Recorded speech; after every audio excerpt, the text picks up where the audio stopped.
is up, folks? Yes, I hit you with the hey. I sound like Fat Albert. You know Fat Albert, created by Bill Cosby, who's in jail, rotting, because he doesn't know how to keep his hands to himself. But during his time when he actually was a good person, I guess, or maybe was he? I mean, this was he probably when he was doing Fat Albert, the shit was going on, Vince, probably. Like I can only imagine. But no, I did the Fat Albert. I hit you guys with the Fat Albert. But folks, guess what? Guess what? Like the Ghostbusters and Ghostbusters 2, we are back. That's right. First episode of 2021. Yay! You're not clapping, Vince. Can you? I thought if I clapped, then I thought I didn't want to interrupt your thing because if I started clapping, then the attention would go to me for a second, and then I just didn't want to disrupt the flow. And you're known for doing that shit to our guests. You'll start just doing stuff and talking over them, and then it'll go to you, and then there's their time for shining. This is gone. Yeah, I'm the one who talks over the guests. That's the label that I, of the two of us, should have.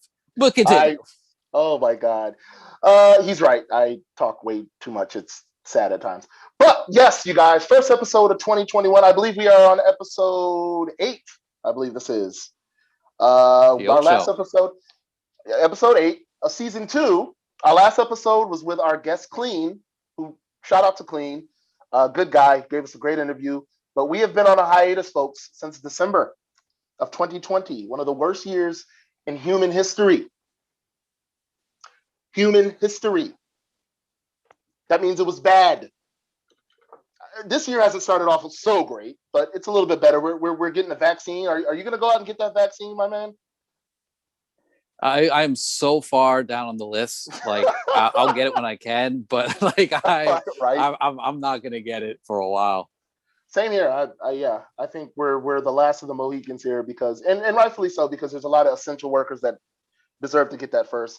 A lot of older people too, because this affects the older generation. So I'm listen.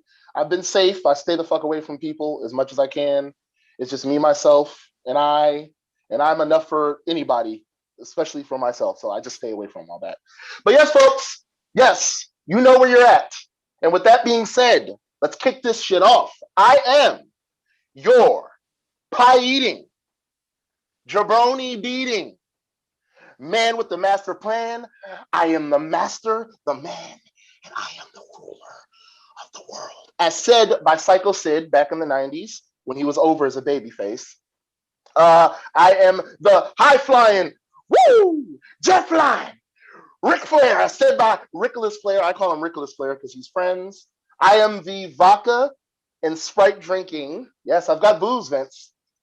It's the show's popcorn and booze. I've got the booze. You need to have the popcorn. But I am your host with the most. I am Laren Maxstar Moore.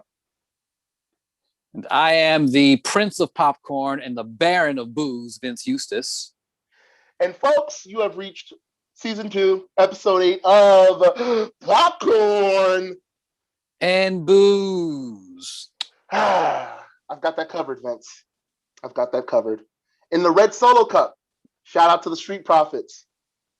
Speaking of the Street Profits, shout out to Bianca Belair, who won the Royal Rumble. First African-American woman to win the Royal Rumble. I mean, they've only done like 3. but that's still dope. That's still an accolade. That's still a great accolade, dude. So good for her. It was another first thing too, or was it just the Rumble? I feel like I'm missing something. It was another first African American, something female. Nothing. I'm not sure. I know she made a lot of history, and we were all very excited. It was great. The reason I brought her up because she's dating Montez Ford from the Street Pots. That's her husband. No, they're married. They're a married couple. Yeah. So shout out to her, man. You guys, we have a special guest today who we will be introducing momentarily once we get through our first few segments here. He's got a lot of accolades under his belt, and I've known this man for quite some time, and he's doing us a solid by going and coming on the show and expressing his life ventures and trials and tribulations. He's going to really give you the deep stuff, real deep stuff. I'm kidding. We're not that type of show. We're not gonna do all that. But he is gonna tell us some great stuff, and we will get to him momentarily. But let's kick this show off by saying I'm rocking the Yankees, Vince. You know, I'm from New York. You know, Queens boy here. Mhm. You're Baltimore. Ravens. I don't give a shit about the Ravens. You've made it a point to say you don't really give a shit about sports. I don't. You know, there's not a lot going on in Baltimore. I just sorry. I think you guys are the New York 2.0. You keep bringing up DMX, but DMX was born in Yonkers. That's just the way it is. It's on his Wikipedia. He spent time in Baltimore, but he's not from Baltimore. But you try to throw that in my face. And I don't think DMX... Carmelo Anthony is from New York and Baltimore, yet he claims more Baltimore. He definitely, and he's got the West Baltimore tattoo on him. He's got no New York tattoos on him. So, yeah, you don't know that. Maybe it's on his cheek, his left buttock. All right, that's a good time to move on. We don't want to keep our guests waiting any longer. I'm just saying. Let's move into something that you were very excited about. Yes, the new Mortal Kombat trailer has just dropped. There's a new Mortal Kombat movie. Dun, dun, dun, dun, dun, dun, dun. Dun, dun, dun, dun, dun. Yes, very excited. You're not. So we can tell you're very excited about it. You saw the trailer. What are your thoughts? Oh man, it looks good. It's going to be fun. It's an R-rated version that they're finally doing too, because if you remember, the one that was produced in our childhood, the 1995 version, was very PG-13, which people were very at the time. I remember people being very audibly upset about that. There wasn't much internet or really any at all, so it was more like talks around school when I was in school because I was a kid at the time. It was neighborhood stuff you saw on TV, heard on the radio. It was more word of mouth, but people and tabloids and stuff you read. But people were kind of annoyed by that. And for the record, that movie was incredible. The best, hands down, and some might disagree, the best, hands down, movie adaptation of a video game ever. Because movie adaptations from video games are usually trash as fuck. They are usually shitty. Do you have any favorites as far as movie adaptations of video games? So here's why I agree with you. I feel like you're speaking a lot of truths here, and that video game movies aren't very good. That Mortal Kombat was probably the best adaptation from video game to screen, but I disagree. Even though I like the Mortal Kombat movie, I would not call it an incredible movie. I think based within that genre, yeah, it's the best one. It's the Citizen Kane of video game movies. But as a whole, it's nothing. It's fun. It's cool. It was fun, and I haven't seen it since I was a kid, so I don't know how well it holds up. But it was enjoyable at the time. Oh, it definitely holds up. I think I watched it just a few months ago. How can you not sit down and dedicate a night to Mortal Kombat 95? Because I'm an adult now. And I have adult tastes. I watch adult movies. I don't have time for these kiddie games. Wait, what type of adult movies, Vince? You wouldn't happen to watch one involving a certain wrestler, would you? Or a female wrestler that's deceased? No, nothing. I do not. No X-Pac. Nope. No China. God damn it! I walked right into this. Definitely walked into this. You really did. I'll spare you. Back to the whole Mortal Kombat thing, man. I saw that in the movies twice, the original. I was that enamored by it. I thought it was great. As a movie, you're right. It was just very entertaining. As a video game movie, it's incredible, is what I meant to kind of backpedal to that.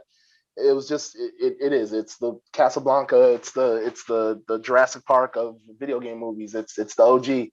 And I'm very excited they're going to do a new one because this one is going to be a little bit edgier. And the cinematography looks amazing. The special effects look dope. Are you gonna see it? Maybe. I mean, I know you're not a big. I'll probably watch it. I'm not going in with the high expectations you are of it, and I could be wrong, but I would recommend you maybe like temper your expectations because I don't think it's going to be a great movie. I think it's going to disappoint a lot of people only because everyone's expecting it to be the greatest movie of all time. And when I say everyone, I mean you. You're expecting it to be just the best. So I don't want to see you hurt. I think it could be fun. Just the trailer looks good, but it reminds me of like a really well done like fan trailer where it's like when they did Power Rangers like back in the day. It's like, oh, that looked really cool. Imagine this was a great movie. I think the fact that it's rated R is good because it's more in tune with the original video game in terms of the gore and the violence. But I don't think just throwing violence in a movie just to be edgy, it makes it a better movie. So I expect to have fun watching it, but I don't think I'm going to think it's as great as you're going to think it's going to be. I mean, you're no Siskel or Ebert. So what does your opinion matter? And you take your little shots. Well, all right, good call. I think at the end of the day. So I think I'll just, if you don't want to hear my opinion, I'm out. At the end of the day. At the end of the day, your arms are just too short to box with God. That's all it is. Who the hell's God in this scenario? You're looking at God, the God of. Is it Peter? Because it definitely ain't Laren Moore. I mean, it's I'm all of it, baby. I'm the goat. I'm the goat. I just like to say, this vodka and soda is very delicious. You should be getting one too. Well, I didn't have time to grab a bourbon, so I'm just gonna drink my water in the meantime. We gotta move on just because we need to get to our next thing before we get to our guest. Let's talk about the next thing. You're talking erroneously about you being a GOAT, but someone who is considered to be an actual GOAT is KOBE Bryant, the late KOBE Bryant, rest in peace, passed away almost a year ago. And he's in the news again, unfortunately, for not great reasons, not because of him, but because MEEK MILL, the Philly rapper, who we all know and sometimes love, in a new song, had a lyric that was very insensitive about Kobe's death. I forget what it was word for word, but it's something about like, I'm going out with my chopper like Kobe Bryant, implying that like, oh, chopper meaning gun. He's gonna go out firing. Automatic weapon for those exactly. For those who don't understand hood talk. That's what a chopper is. It's hood talk for automatic weapon. So because Kobe Bryant and his daughter and a bunch of other people unfortunately passed away in a helicopter accident, and because Kobe's so beloved, no one is on MEEK Mill's side in terms of should he have said this, and everyone's against him. Kobe's widow, Vanessa, has come out saying it was very insensitive. And I want to hear your take on this because you are someone who, not necessarily a big Kobe fan, but you're also like an MC, but you also have a heart and you want to, keep things on the level. What's your take on this? Yeah. When I read it, I was kind of like, I cringed. I did. I'm not going to lie. And like you mentioned, I am a rapper. I've been since I was a kid. My whole take on it, and this is what I was kind of saying to myself the other day when I was reading the article, the headlines about it, is it used to, I'm going to be honest, when I first started rapping back in like late 90s, early 2000s, during the backpack era, it used to be a very cool thing to say edgy punchlines like that. I mean, take Eminem for instance. He did an entire catalog making fun of Christopher Reeves when he was paralyzed, and then Christopher Reeves after he died. It didn't stop. And he had hundreds of punchlines revolving around. I mean, there's a line where he says, I'll be hitting the trees harder than Sonny Bono. Yeah, that's right. That's right. And as insensitive as those were even back then, that was hip hop, dude. That was hip hop. I had some really edgy bars during that time too as a kid. I had punchline. Me and my backpack homies, we would do these really fucked up, edgy, insensitive bars because they just sounded dope. We weren't trying to be insensitive. They just sounded dope. The thing was with Meek, I understand he was trying to, the setup wasn't that great. Neither was the rhyme span. But the punchline was clever in a sense of hip hop, but in a sense of reality and being considerate of this man's widowed wife, his kids, and a child that also passed away during that situation. I think he should have left that alone. This isn't 20 years ago where you could even do that. You're going to get dragged. You do anything insensitive, you do anything just for hip hop or just for comedy, as harmless as you might think it is. And from what I understand, I think he doesn't really give a F too much. No, he kind of he didn't double down on it, but he was kind of like, he wasn't apologizing. He's not apologizing for it. Wow. it's unfortunate, man, because I understand. It was just like, yo, I got this really dope bar. And you made a point earlier when we were discussing this off camera that maybe he should have used a fictional character. Maybe he should have used somebody maybe less important. I don't know. It's just those days are over. I'm sorry. And even as an MC, there are punchlines I am very, very critical about to myself, but I'm also very careful about how I spout them out because, and I consider myself a lyricist. I'm a punchline metaphor artist, and that's what I do. I've been like that since I was a kid, since I was back in New York. So I understand. And he's a Philly dude, but you just, not a good time. Not a good time. And who wants to be the person that has to be told by the widowed, grieving wife of all people? Like, I wouldn't even want that responsibility of knowing that this woman is probably going to say something to me. You know, it's just, I don't care for that responsibility. And I think he was like, it was a bar. This is what it was. He's probably not a big Kobe fan. Maybe. I think anybody who was a real Kobe fan would have. Well, they're both from Philly, so maybe like he's pretty revered in Philly. I guess. Sure. Again, I understand the hip hop aspect of it, but it's from a empathic standpoint. I would have left that one alone. I'd have left that alone. So it is what it is. You know, Meek's the edgy rapper. He's always been about that. He's a hood dude. He's from the slums of Philly. Them dudes is rough out there. I know a lot of dudes from Philly, and them niggas, they ain't listen. They're treacherous. They're treacherous. So that's what I'll have to say about that. You want to have any closing things before we get into our interview, our guest? No. I say let's go. I think we've kept him waiting. Let's bring him on. So go ahead. You do the introduction. I usually just have a quick spiel about the guests I bring on because I know them personally. I've known this guy and his wife, his lovely wife, about 3 years now, roughly. They were gracious enough to make me a cast member on a very well-oiled, very professional show that I have enjoyed doing. Unfortunately, because of this fucked up pandemic we're in, it has been on a hiatus because we just can't do live shows because nobody can. It's just the way it is, unfortunately, because of COVID. But when we were active with it, and we will be coming back, I'm sure he'll confirm that once he gets on. It's a great show. I enjoy doing it. It's a lot of good comedy, a lot of good camaraderie. But I'll let you officially introduce this very cool guy, stand-up guy, real stand-up guy. Yes, he's the executive producer, one of the head writers, and one of the directors of LA's premier sketch comedy show, TMI Hollywood. Please give it up for Peter Aiello. Hey guys. Whoa. I was for joining us. Thank you for joining us, man. I was allowing you to talk more so the focal point could be on you. Yeah, but it's fine. Awesome, man. Peter, I want to thank you for coming on the show, man. Thank you for coming on Popcorn and Booze. I know it was kind of short notice, literally a few weeks ago. I was like, well, I hit you up about this probably back in December, I think. Yeah, a while ago, and then it just took a long time to get it all together, I guess.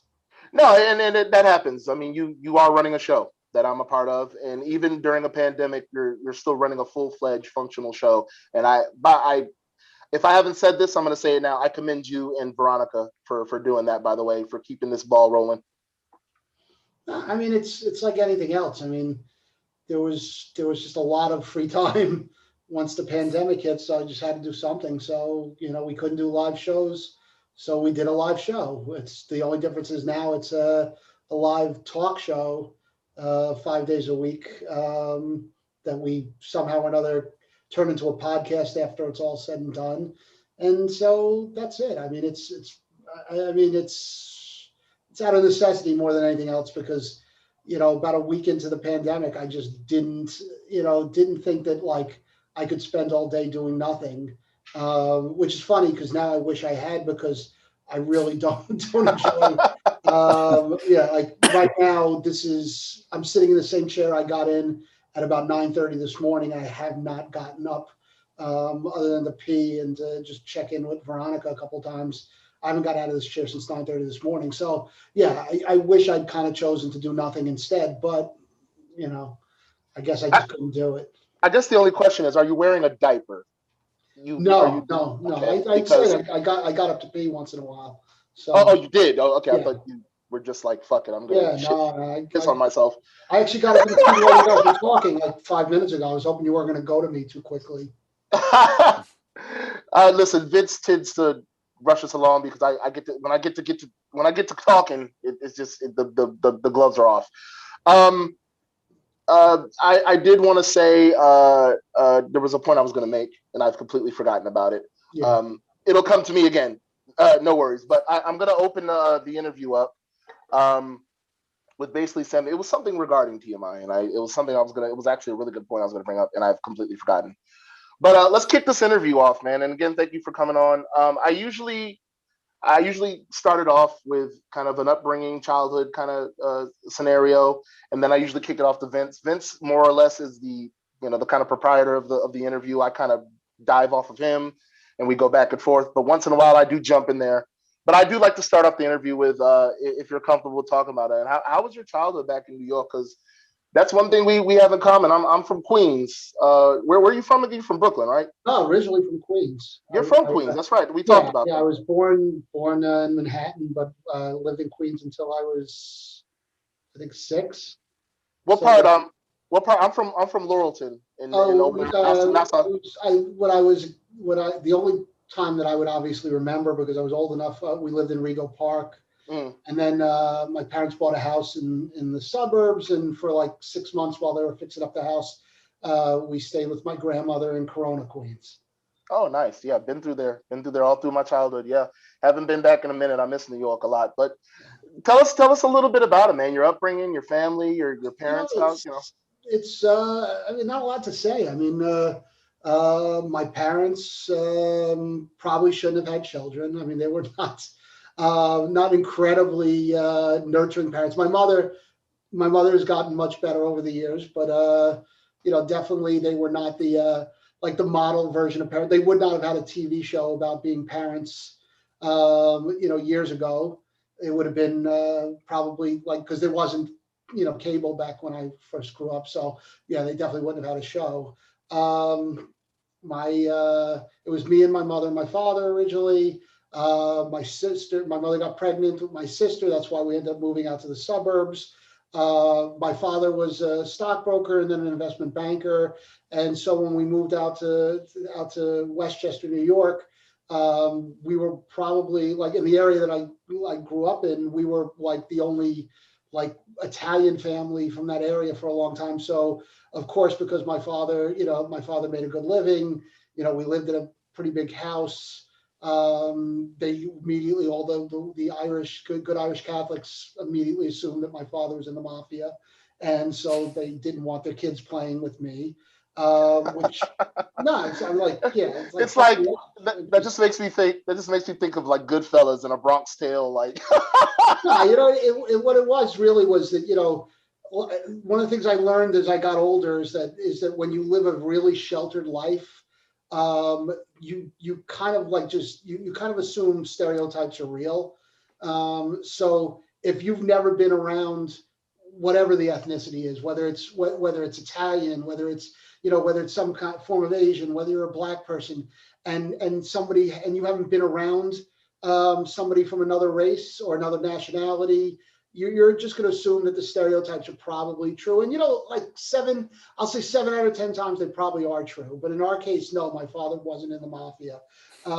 So it was just, I think this was just a lot of parents that were just probably not really happy that we had more than they did. And so, I was, I spent my first couple of years not the happiest kid. I got in trouble a lot when I was 7, 8 years old, which is stupid because who gets in trouble at 7 or 8? Oh boy! But no, I mean this guy. I used to carry. It's actually funny. I used to carry a metal lunchbox, a metal Planet of the Apes lunchbox from the 1974 Planet of the Apes series. And what would happen would be occasionally in the schoolyard, when some of the kids would bother me, I would just randomly swing the lunchbox at people. And so I broke one kid's nose. Oh, and God. Then about 6 months later, I hit another kid in the head so hard that a piece of the metal came off in his head, and he started spurting blood. everywhere. Wow. And like when you're 7 and you're spurting blood, your first inclination usually is to run at other people. And so, you know, even at my advanced age now, I have this very vivid memory of a little 7-year-old boy with blood spurting out of his head, running at people, splattering blood all over them as well. And it was, you know, it wasn't exactly my greatest moment, but you know, again, I was provoked. I mean, this is how it was. So they made me go to therapy. It was the first time I went there. I had to go to therapy. How the fuck are you not in jail, Peter? I didn't. You know, what is going on, Peter? What's going on? I mean, because you know, it was. Listen. I am the most straight arrow person I know. Like I try not to do anything wrong if I can avoid it.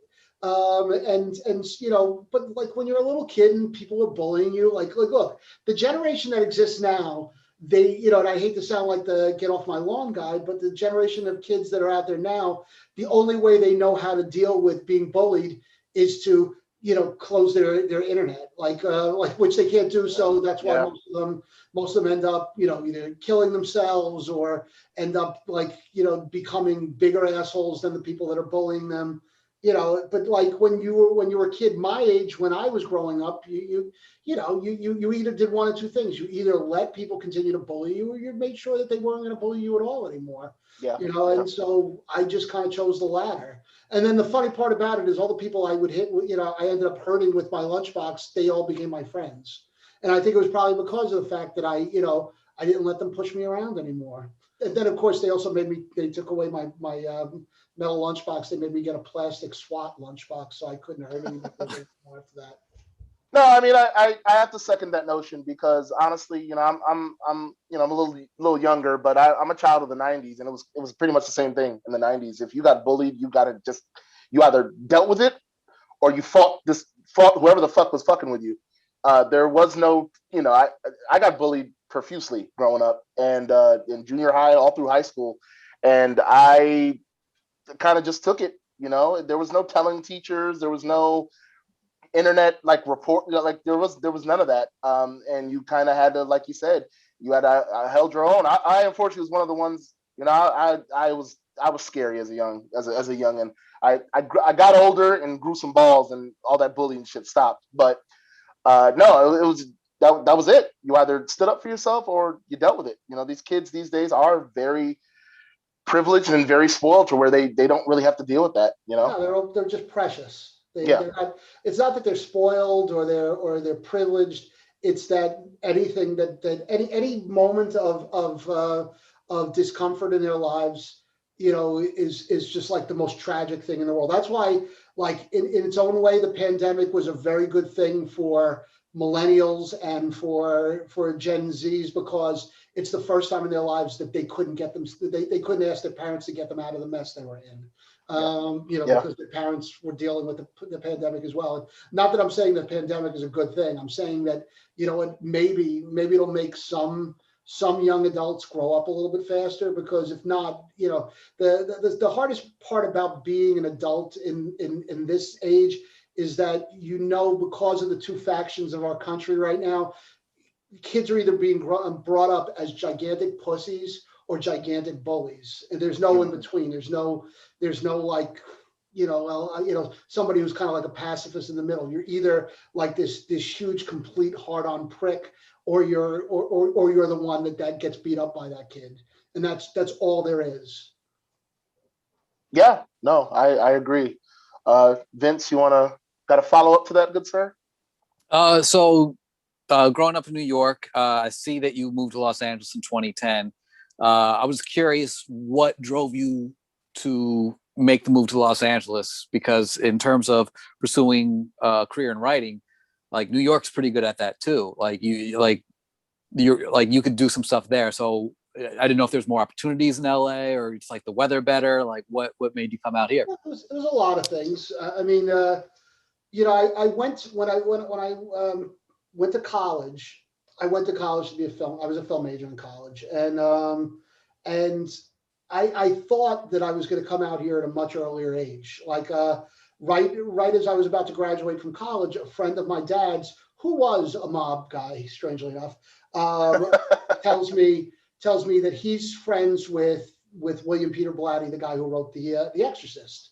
And William Peter Blatty was right about to work on Exorcist 3 with, I want to say Paramount, but I could be wrong on that. And so, as a favor to my father's friend, William Peter Blatty was going to bring me on as his personal assistant. I was supposed to come out here and start working for him, and that was going to be my introduction into film. And so I came out here to visit. I checked everything out. I met him. It all seemed great. About a month before I was supposed to move, he contacts me and said, look, this is still happening, but the production deal I have, it's taking a little bit longer to get everything rolling. We're not starting yet. So it went from, I think I was supposed to come out there in August of the year I graduated. And then instead it was like, let's double back around November. And then November eventually turned to like February. And by that point, I was just like, you know what, I'm not going to wait around anymore. And I was, maybe it was because I was more determined to just not have somebody else taking care of me. I went and got a job selling commercial time for television stations, because there used to be a lot of television stations that had commercials, as opposed to everybody watching cable and streaming services.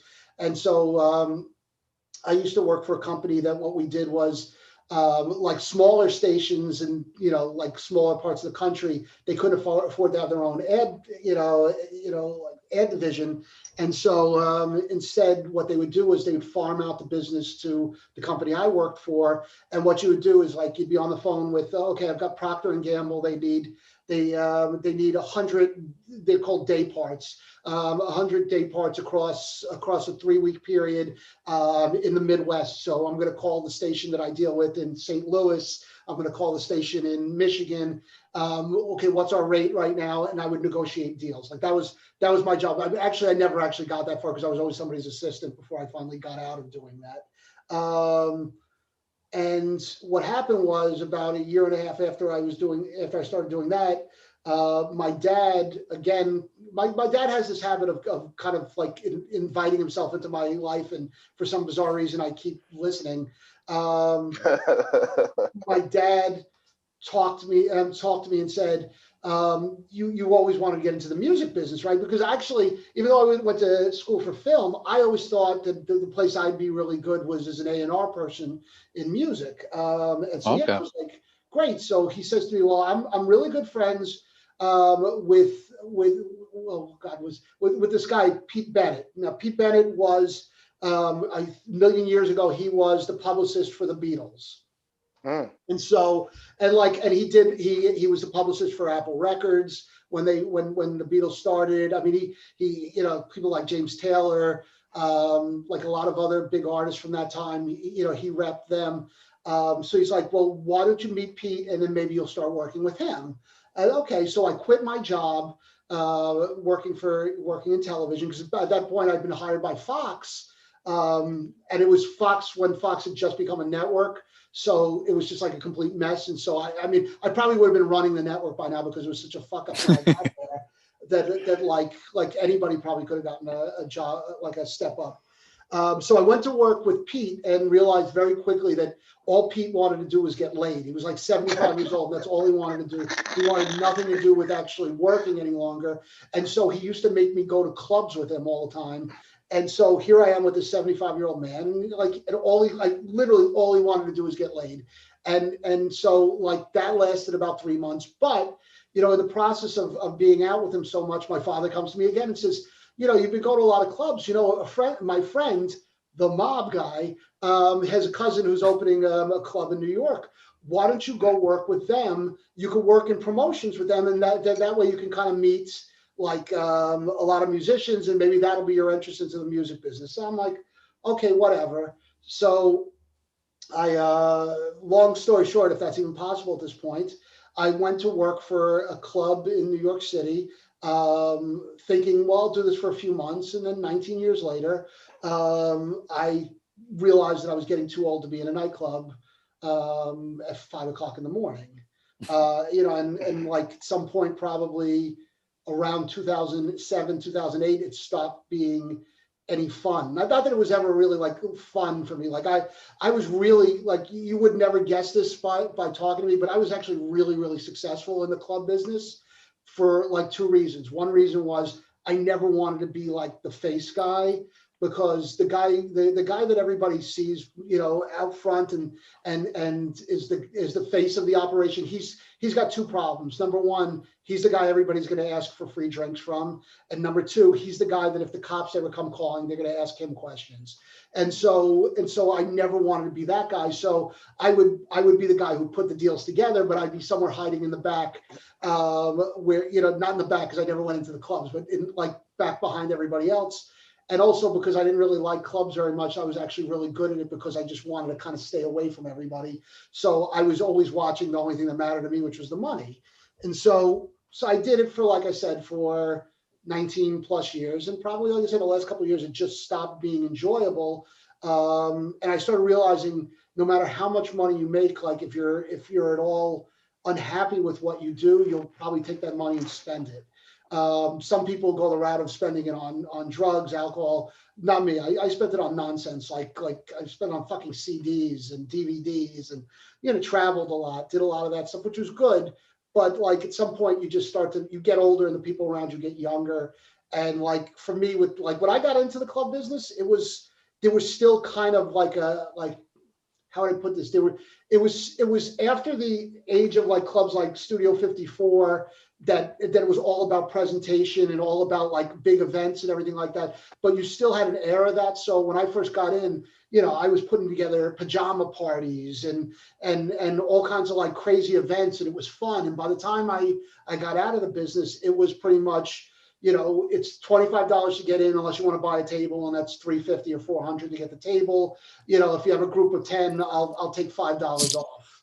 Like, so there was really no like magic left to it. And so it wasn't really fun anymore. And so I was dating somebody at the time. And as a gift, she got us tickets to come out here to see the Yankees play the Dodgers in Interleague. And they hadn't played the Dodgers in LA since the early 60s, I think.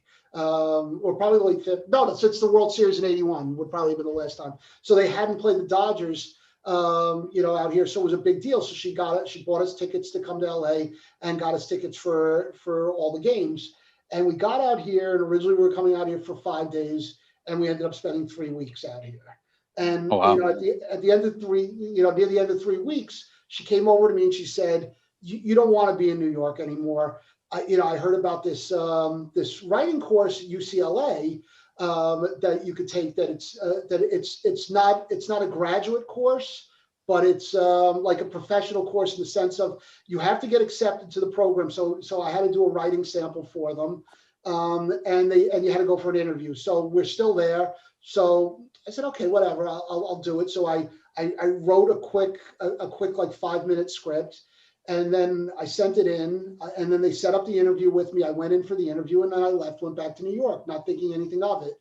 And like about a month later, they wrote me and said that I got accepted into the program. And so I didn't think I was going to do it. You know, in fact, like I was living with the girl at the time in Brooklyn, and I don't remember how it even came about, but like one day I was just like, you know what, fuck it. I do remember. I had like a miserable. I did Thanksgiving Eve used to be like it's like in New York in the nightclub business. Thanksgiving Eve is like Christmas because you make more money on Thanksgiving Eve than you can make the whole year. Most years, I mean, like there's insane amounts of money. Like I remember years when we'd have to have people bring safes in with them and leave a safe in the car because you didn't want to leave all the money in the club. You would take it out in bags. That's how much money that you could make on a Thanksgiving Eve. And somebody made a deal for me with like this huge venue, like this 4,000 person venue in New York. That's like every year was just a solid, it killed every year for Thanksgiving. And so I'm going to do it now. I'm going to make $1 zillion. It's going to be the greatest thing ever. Long story short, it did terribly. And I basically gave away the party so it wouldn't cost me anything. And then I started realizing I just don't enjoy this anymore.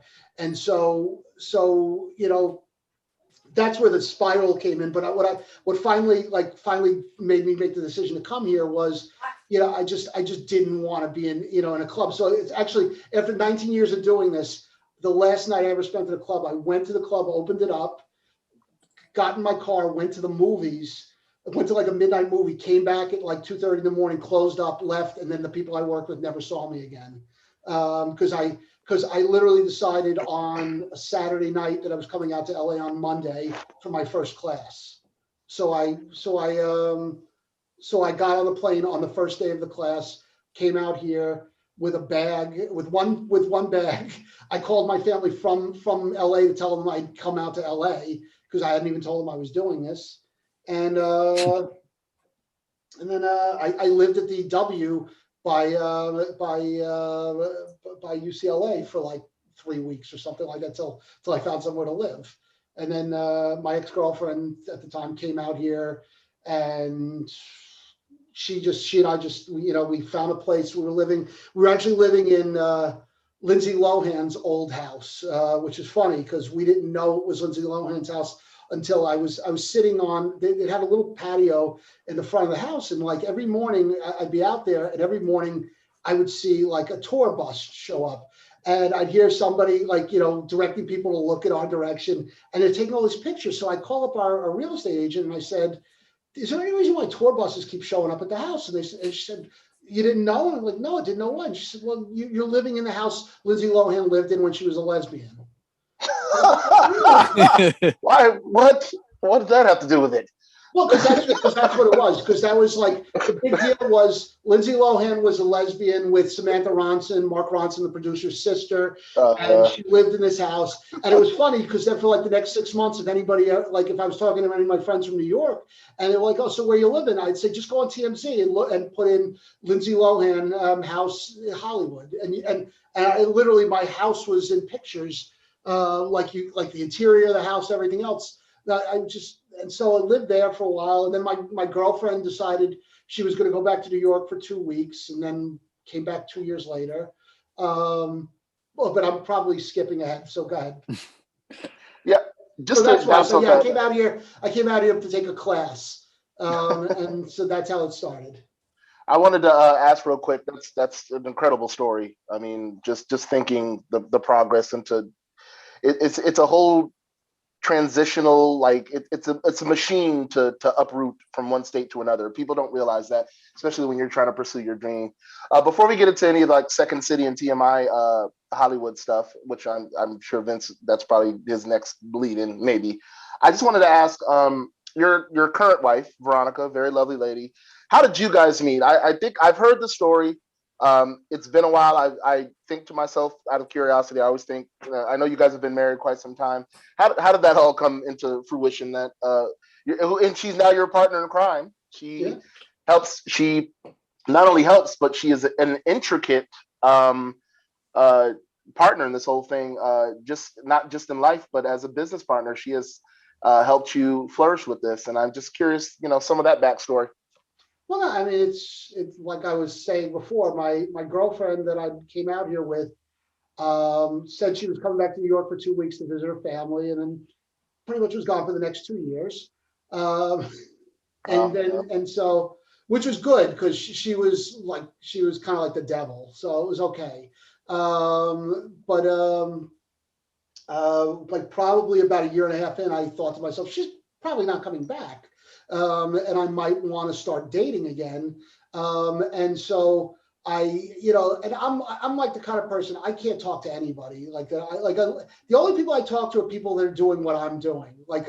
I have no interest in having conversations with strangers.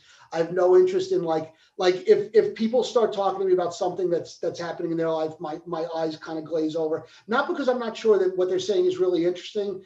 It's that I don't know if I'm sure there are other people like this, but my brain only holds so much information, and I got to hold all that information for my shit.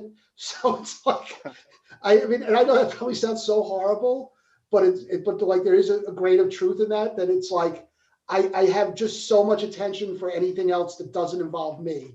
And not to be a narcissist. Fair enough. And so like my sister had just gotten married to somebody that she met on eHarmony. And she said to me, well, why don't you go on it? And you know what, it's weird because again, maybe because of my age, I always thought of like dating services as being these weird things with, you know, where you get like a card and they match you up with somebody on like an index card or something. Like I didn't understand how it worked. And then I went on eHarmony. I went with Plenty of Fish. I went on Match. I did all of those. And, you know, I met a lot of people. It was fun for like dating for a little while, but then I met Veronica, and right away, you know, it's like you meet somebody and you just kind of, they get you. And with me, because I am kind of a very particular kind of person, which is probably the nice way of saying kind of difficult. She just got me right away, and I got her quirkiness right away. And it kind of just went from there. Like, you know, it was funny because we joke around about it. Like I closed my accounts. I was so pissed off because I had gotten a 2-year deal with eHarmony, and like 3 months in, I closed the account. So I asked her for the money back, like that I didn't pay, that I didn't end up using because of her. So we talk about that often. But like yeah. So what year was this? I'm sorry. Oh, we met in 2013. Okay. So Okay. mid 2013, and I moved in with her in 2014, and then we got married. We just had our anniversary. We've only been married 2 years, so yeah. Awesome. Yeah, that's great, man. That's like it's a love story right there, man. Yeah, it's, you know, bring a tear to your eye. I think it's very cute. You know, it's just some people are like, you know, weirdly enough, like that you know, I hate to sound corny, but that eHarmony really does kind of learn to match you on a lot of levels of compatibility. Because look, I'm the first to admit I'm a pain in the ass to deal with a lot of the times, and she's the exact opposite of me. So she kind of like, and she also knows how to like ignore like my craziness. I mean, like my craziness is not like I'm not like getting drunk and beating her or anything like that. My craziness is I'm sitting around coming up with songs about people smoking crack, like because I think it's funny, or like how many ways I could say "suck my dick" in a song. Like that's like, because that's my, like, for a grown man, that's what I find funny all day. And she just knows, she either laughs, which is half the fun of it, or she just learns to ignore it. And so, yeah, so it just kind of works out. She's really good at being the exact opposite of me. That poor woman. All right, Vince. Well, speaking of funny, so after you finished your UCLA professional screenwriting program, you then moved on to Second City and writing for their show, Second City Hollywood Theater. Was that like a quick turnaround? Like basically like right after you were done, you went to that? But how did you come into the Second City? What happened was I was still taking the course at UCLA. The course at UCLA was a year-long thing. And my ex-girlfriend at the time, before she left, she had this habit of trying to find like hobbies, like things she thought she was going to do to keep her busy. So like 1 week it would be she was going to learn a foreign language. She already spoke fairly fluently in Spanish and French. Maybe she's going to learn Chinese, and that lasts for a week. Then she's going to take gourmet cooking lessons, and so that lasts a week. And then one day she says, "I'm going to take improv classes at Second City in Hollywood." So, okay, fine. So again, I'm still taking the course at UCLA, and so she starts taking improv classes, and a couple months after she started, she liked it, and so she says, "I'm going to take a sketch writing class." Now, she wasn't an incredibly funny person. Like, I just, you know, some people are, some people aren't. It's not a dig against her. Some people are just not that funny. But she's going to take a sketch writing class, and so she starts the class, and she's just not getting anywhere with it, and she's frustrated because like she's saying everybody else in the class is doing better than her, and she can't come up with anything funny. And so she starts running ideas by me, and I'm like, well, maybe if you did it like this instead of that. And so like she'll change something, and you know, got a better response. And then she said to me, well, why don't you start helping me write some of this stuff, but I don't want to put your name on it. Okay. So like just for goof, I'm like, okay, I'll help you out with writing some of this. And what happened was she started writing, like I started basically writing all these sketches for her, but she was putting her name on it. And the guy who was running the class, his name's Ron West. Ron said to her, you've got a really good, ear for comedy. Why don't you, I'm working on this show at Second City called Second City This Week, which was like a political comedy show. It was like Saturday Night Live if it was all bullshit politics for the whole entire hour, with a guest and it was whatever happened in politics that week. And so he says, why don't you come writing for it? And of course, without asking me, she says yes. And she comes home, she tells me, oh, they asked me to write for the show. And I was like, no, they didn't ask you to write for the show. They asked me to write for the show. They told you because they think you're the one writing all this. Like, okay, but you're gonna have to keep writing. And I'm like, listen, I'll write, but you got to put my name on it now. Like, I don't want to do this if I'm not gonna have my name on it. She's like, okay, we'll co-write everything, which was basically like saying I'll write everything, but she'll have her name on it. And so we did it for like a month and nothing happened. And then I remember, like, again, because I go back to things about like dick jokes, I had this really funny idea for a commercial for guys who want to get professionally photographed pictures of their genitals to send out as dick pics. Because I think it was after some politician had just gotten in trouble for it, I think. And so I wrote it, she handed it in, and it got accepted into the show. And so the way it worked with Second City was they were allowed like 10 comps. So if you were one of the writers who had a sketch in the show, you got to go to the show for free. And so I'd never been to a show at Second City, never wanted to, never had any interest in it. And we went to the show that our sketch was in because she had her name on it. And when the sketch came on, when I heard the first laugh, that was it. I was like, yeah, this is what I want to do, because it was like knowing where the jokes were and then hearing the audience laugh at them.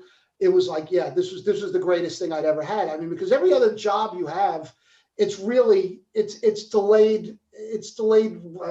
enjoyment, I guess, because it's either a job that you're never going to enjoy actually doing, but you'll get a paycheck every week or every other week, and well, that'll be what you'll enjoy from it. Or it's a job where you'll do something and you'll get a delayed reaction like a month later. With writing, especially writing sketch comedy, you write something on Monday, Tuesday, or Wednesday. At some point in the next few days, an audience is going to tell you if it was good or not. And so I was completely hooked. So I think for like another month or so, she kept her name on the sketches, and then that was when she left to go back to New York, and immediately it stopped being sketches from us and it's just sketches from me. And so I started going to the writers' meetings, and I was all in. And long story short, the show ran, I think it was like 77 shows. I came in about the 14th show.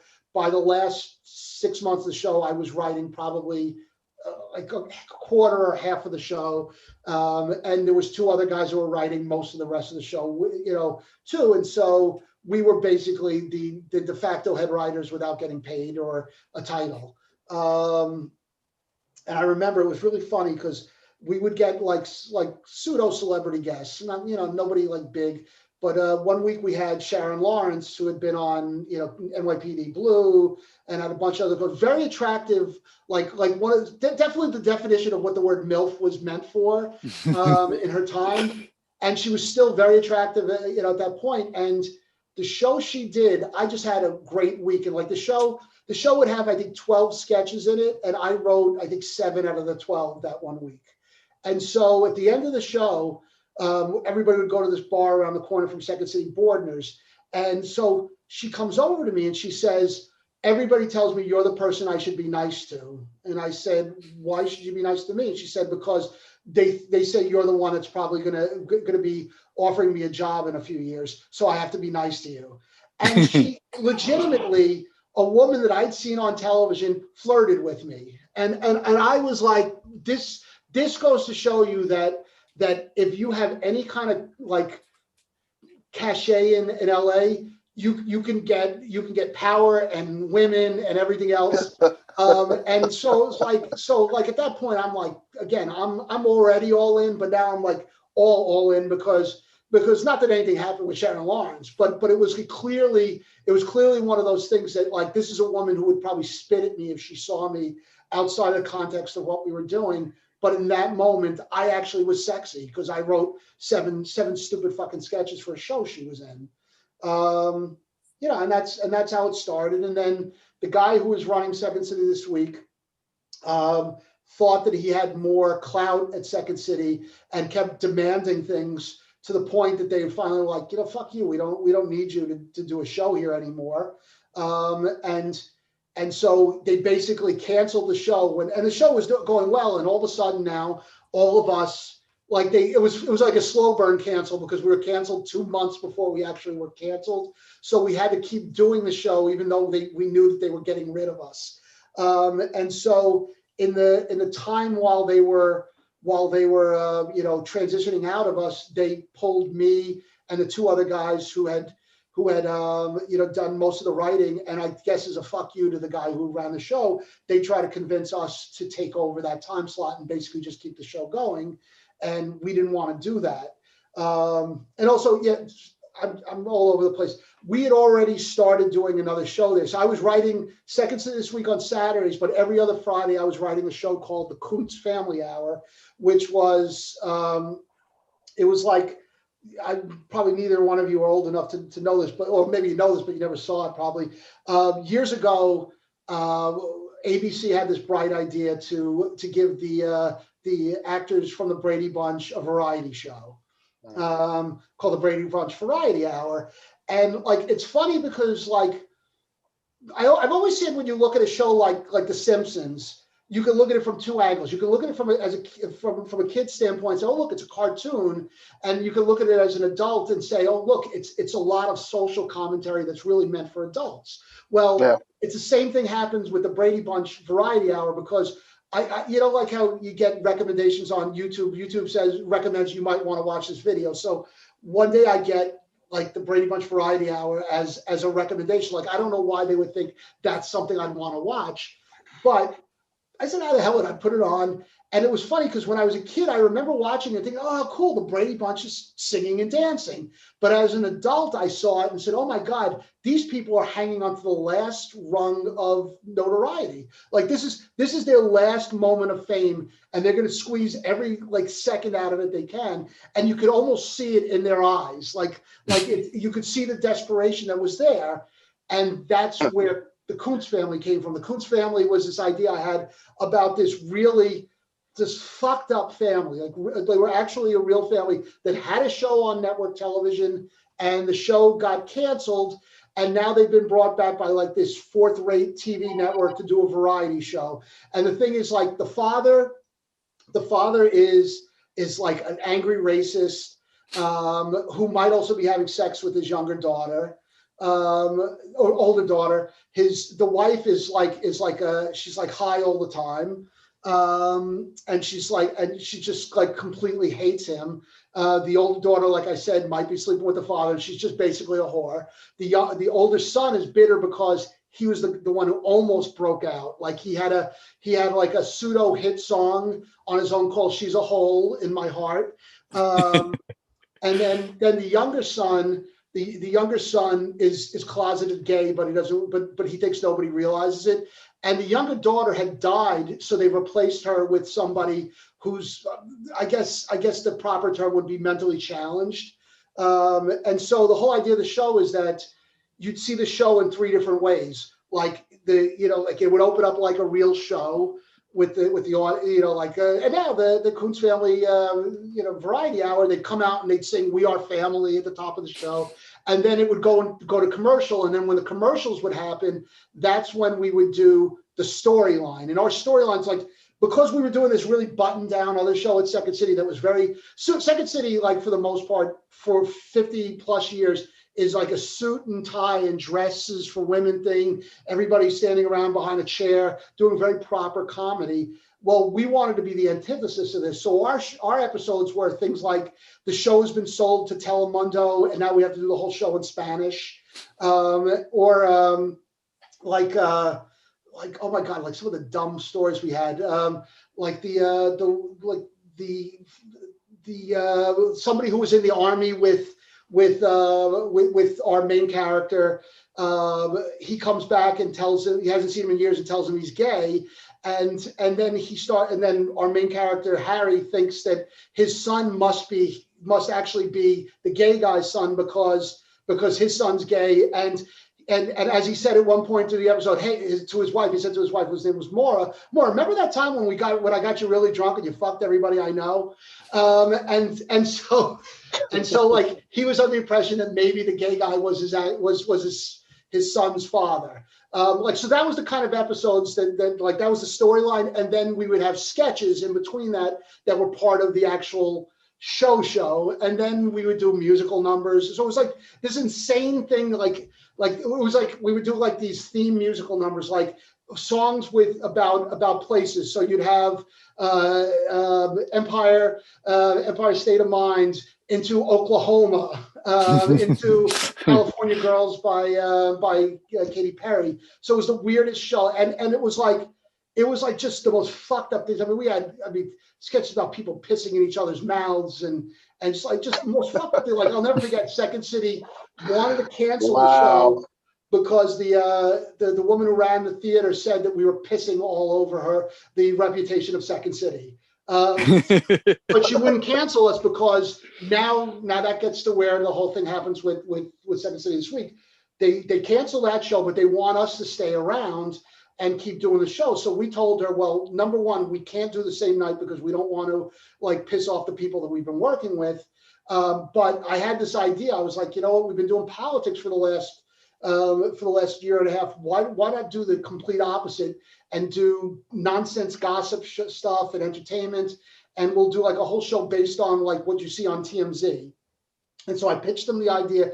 They loved it. They wanted us to do it Saturdays. We said, no, what other night could you give us? And they said, how about Sunday night? So we said, okay, Sunday night. And so they said, okay, so you're going to stop doing the Kuntz family and do this. So like, no, you're going to have to let us keep doing the Kuntz family if we're going to do this. And so for like this insane year, we were doing like TMI, which was what the show became because we took TMZ and just changed the Z to an I.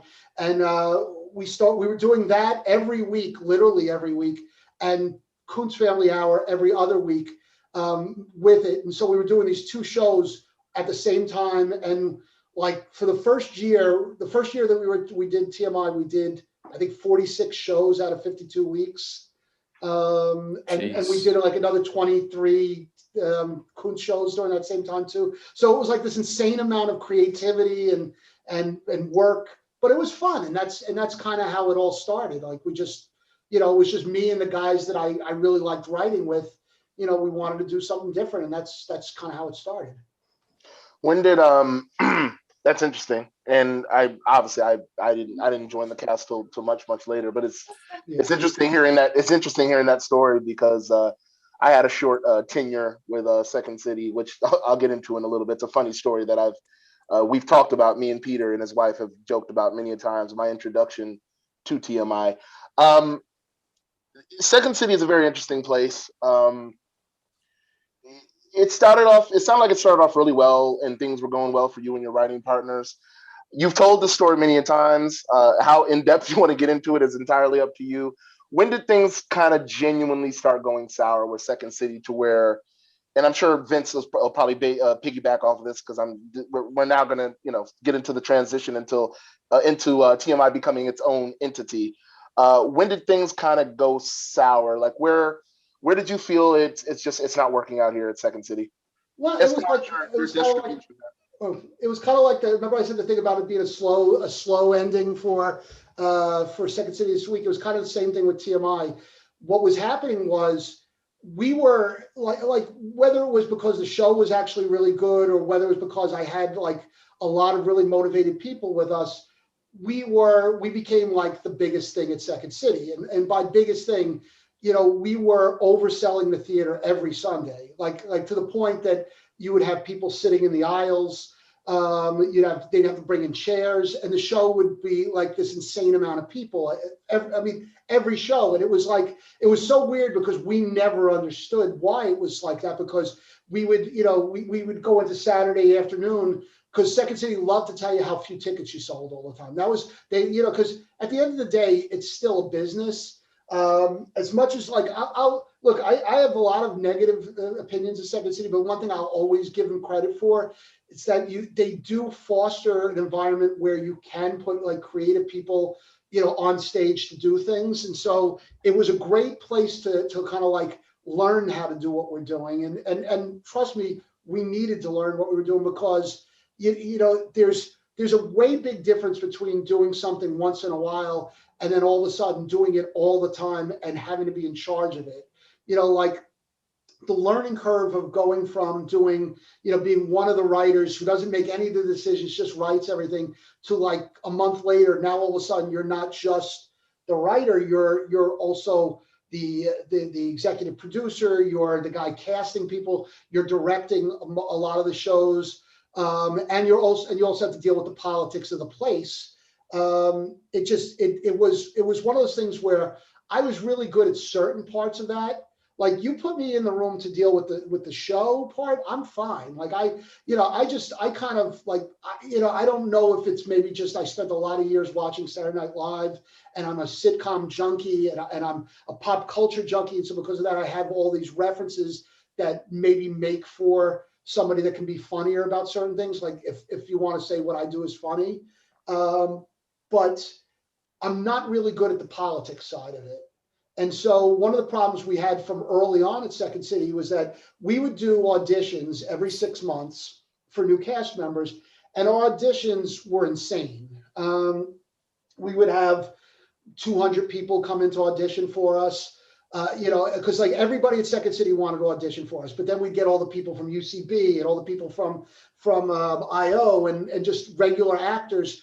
And so we would end up doing like 2 full days of auditions where we would see literally 100 people a day. And it would always be like kind of like a sticking point with Second City that we almost never took Second City students in the cast, because the Second City students, although some of them probably became better actors by the time they left Second City, they weren't very good going in. And I think of all the things, like as far as like the program, Second City's program, I always thought was better than UCB and IO and all the other like improv sketch comedy schools, but they're not really good at teaching them how to audition. And so we never used to take Second City people. So we got this reputation inside Second City of not actually respecting Second City. And so like that place, like the place here in LA now, I've heard stories about Chicago, and it's funny because I've heard from Chicago people that were Chicago students at Second City that said Second City is really not like a friendly place to people, you know, to the actors. Like they don't like you at Second City until you've actually succeeded, and then they want to claim everything you've ever done was because of them. Now, whether or not that's true, I don't know, because I'm not successful enough for them to have claimed me yet. But I very much saw that side because there was a lot of like weird cattiness that people that worked that were like, if you were at Second City in the years that we were first there was like these weird cliques of people that were always there. Like they were there. Like if you got there at 10 in the morning, they were there. If you got there at 8 o'clock at night, they were there. They were going to every show because that's what they did. At the end of the night, when the place would close, they'd all be going to Bordner's, the bar around the corner, and they'd all hang out there. And it was a real cliquey place. And here we are, and we're the non-cliquey people, you know. And so we already had that going against us. But then there was also like the place was run essentially by interns. Like they had management there, but the management didn't want to actually be there for anything other, like, especially like, God forbid, there was a casting notice that would come in, because one of the things I used to hate about Second City, not that I'm not an actor, so I don't care, but like casting agents would always send notices to Second City because they're like, okay, there's comedy actors here. So what would happen would be is you'd always know when a casting notice came in, because the office would be closed earlier that day, because everybody who worked in the office would go on the auditions before they would actually let anybody who went to school there know that there was a casting. So they would all go the same day. And so that sounds about right. Yeah. So they would leave this place basically run by interns. Now, like normal interns in like any other business, they're probably somewhat responsible. But now you're talking about people that want to be actors who have to work as interns. So that's like the lowest level of fuck up that you can get to. And so, you're dealing with people that have no common sense and don't have any business sense. And then you're dealing with me, and I'm very volatile at any given time. And so, like, we'd be in the middle of rehearsal, and then all of a sudden the doors would burst open. You guys got 5 more minutes till the next group has to come in to rehearse. And I turn around and go, "What the fuck are you doing in here?" Screaming, and I would literally scream I would scream at people to the point that people used to request not getting our shift because they didn't want to deal with me. And so first they gave a notice saying that I wasn't allowed to talk to any of the staff. Like that's very East Coast of you, Peter. Like from one East Coaster to another. We're very brash. Because the thing is, like, I never thought of it as being rude to people. It was like, if you're going to come in and tell me I've got 5 minutes, why don't you come in when I'm done in 5 minutes and say, hey, you guys are done? Because now that you've stopped what I'm doing, now you're going to make me rush for 4 more minutes to finish up what I'm doing when I was already cognizant of how long I had, And so it's like, but like there would be that, or later on, because the show was so successful there, we used to get notices on Monday morning because like people would get there and it was so busy. And again, I'm not saying this because I'm proud of it or anything else, because I still cannot tell you why it was always so busy, but it would be so busy that like the show that was supposed to start at 7:30 might not start until 7:45, 7:50, because it would take that long to get all the people in and get all the seats in and everything else, because you literally had to put people everywhere in the theater. And so the next morning I'd get an email from the office complaining that we didn't start until 7:45 and that the show after us was inconvenienced. And I would get pissy about it. Like I would write back, okay, well, next week I'll make sure we have less people coming to the show so we could start on time. And they didn't like that. And so it became like this thing where it was like a constant push and pull with us, and again, and most of it, like I was always under the impression when I came out to LA that like people in entertainment, when they think that you're valuable, they kiss your ass. Well, Second City was the exact opposite, because the more valuable you were at Second City, the more they shit on you, because they want to put you in line so they can keep you around. And so they want to make sure that you're beholden to them. And again, maybe I'm just generalizing, maybe it's not how it completely is, but it was with the people I was dealing with. And so the more they pushed me, the more I pushed back. And the first time it really came to a head, we would once every 2 months do a theme show. And one week we decided we were going to do our tribute to Saturday Night Live. So what we wanted to do was we were going to do the whole form of Saturday Night Live down to where a sketch, what kind of sketch was here. Like we always put the political sketch as the opener. You always do the most topical sketch here. You do the commercial parody here, the musical performances. Like we did all that. We set it up completely like Saturday Night Live, but we did one thing that got me in trouble. We took 2 sets of characters from Saturday Night Live, the Kissing Family, and you know what? It was a Kissing Family, and we had somebody, and we had the band. We brought in our actors with a band. They did the Blues Brothers.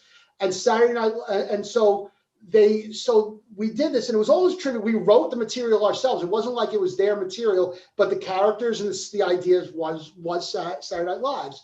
But again, I never thought of it as being anything wrong. Well, the next day we get a phone call saying that we have to come to the office because Saturday Night Live might sue Second City. Oh, so the old cease and desist letter. The old cease and desist. So now what happened was it was really funny, because the day of the show, the woman who ran Second City called me on the phone and said, "You're not doing Saturday Night Live material, right?" I said, "No, we're doing our own material," which is literally what we were doing. Now we weren't again, it never crossed my mind to think we are doing characters that are from Saturday Night Live, because it didn't seem like it was that big a deal, because I wasn't we weren't trying to steal from them. And and the whole show was an homage to Saturday Night Live, because I'm the first to admit I couldn't do what I do if I hadn't learned from watching Saturday Night Live. So we show up at the office, And it was funny because it used to be I used to have a partner on the show, and my partner was the he was the man with the least backbone on the face of the earth. Smart as hell, funny as hell, one of the best comedic actors I've ever worked with, but had zero backbone, none whatsoever. And he was the guy that everybody knows that apologizes to you even when he hasn't done something wrong. And so before we went into the meeting, I said to him, I'm like, look, if you apologize when we go in there, I'm going to get up and walk out of the meeting, and then you can finish the meeting without me. So I'm like, do not apologize for anything. We did nothing wrong. So we go in, and immediately she starts screaming at me. You lied to me. You told me you weren't doing Saturday Night Live material. And I explained my point, and I said, I didn't think of this as Saturday Night Live material. It was our material. We wrote the material. It was just with characters. Well, you don't understand. This is how it works. And what if Saturday Night Live decides to sue us? And I said, but you said that they were thinking of suing. Oh no, but what if they were? Like what if? I said, how about this? If they sue you, I'll give them back the $600 you made at the box office last night. Like I got really pissy with her, and she said, well, what if they found out that you did this? I said, hopefully they'd give me a job because I wrote this material better than anybody that actually wrote it on their show. And they got so fucking angry at me for being so defiant that the next day I wasn't allowed to talk to the management at Second City any longer. So now I can't talk to the staff and I can't talk to the management. And my partner on the show decides he's gonna quit. But not because of that, but because he fell in love with somebody that did not want him want to share his time with him.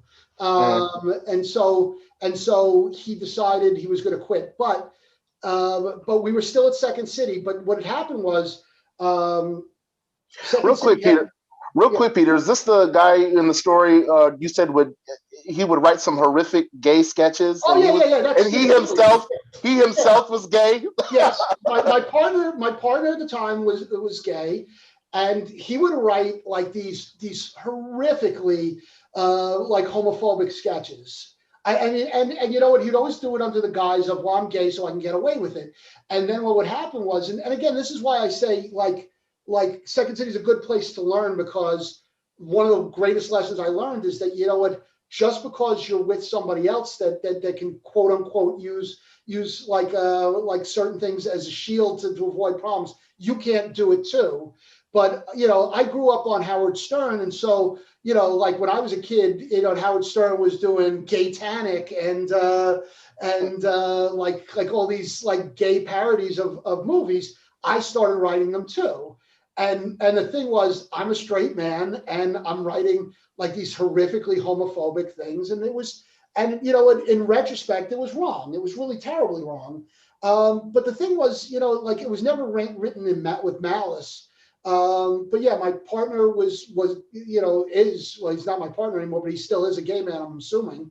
But his now husband, they started dating, and he was not happy with him spending so much time outside of time with him. And what had happened was my old partner had written a show for Second City. It was going to be like an all gay cast, and they gave him a date to do the show. And at the last second, they told him that they couldn't do the show because somebody from Second City, Chicago wanted the slot. And there was like this unwritten rule that if somebody from Second City, Chicago or Toronto came in and they wanted to do a show there, that like you had to throw everything out so that they could do a show. Oh, wow. Wow. And so they told him that they had to give the slot to somebody else. And then it turns out the guy that they gave the slot to was doing an all gay show. And so it really pissed him off. And so I said, as a fuck you to them, how about this? You know, I'd been kind of toying with the idea of taking TMI somewhere else just to see how it would go outside of Second City. So I'd been talking to this theater called the Acme Comedy Theater on La Brea. And I said, what if I made a deal to take our show there in 2 weeks? And then I go in the office and I tell them, this is because you fucked over my partner. Now you're going to lose $600. And so he's like, yeah, let's do it. Fuck him. Let's do it. So we go and do the show, and it's an insane night. Like we oversold Acme like crazy amounts. Like we were sold out on Saturday afternoon, and I called there Sunday morning because I didn't know we were sold out, and I'm screaming a message to the owner because what the fuck is wrong with you people? Nobody can buy fucking tickets, and I'm like losing my shit. He called me back like 5 minutes later. What's the matter with you? You sold out the show. That's why there's no tickets anymore.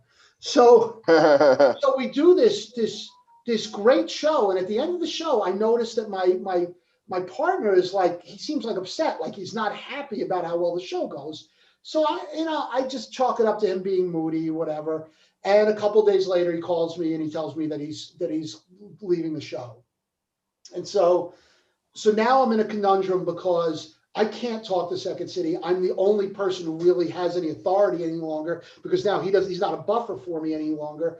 So now I'm like in this weird position with Second City that like they don't like me, but they have to deal with me. Plus, on top of that, around the same time, Second City Chicago contacts them and tells them that they're putting together a project to do like a scripted sketch show, and they want to bring in one of the shows from Second City Hollywood to go to a pitch meeting. And so they say, yeah, can you put us in contact with the people that run TMI?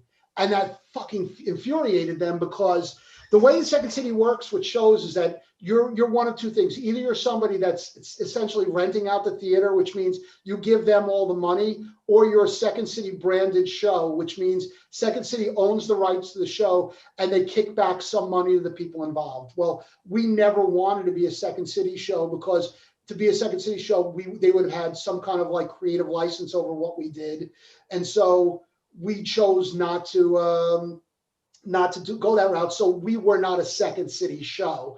And so when Second City Chicago got in contact with them and then said they wanted us to pitch for a potential TV show, the Second City Hollywood was just furious because now not only do I not have actors from Second City in our cast, I mean, I had a couple, but now the show that thumbs its nose at Second City might get work from Second City in Chicago. And so they're furious about this. And so now they made things harder on me. Like they were like sticklers about like one time they were going to turn the lights on because our show was running a few minutes late. And had I not like literally gotten in the booth and threatened the lighting guy, they would have turned the lights on with a full audience because they wanted to prove a point to me. And so it just got really contentious. And what happened was we had a reality guest one week. Somebody was on a reality show.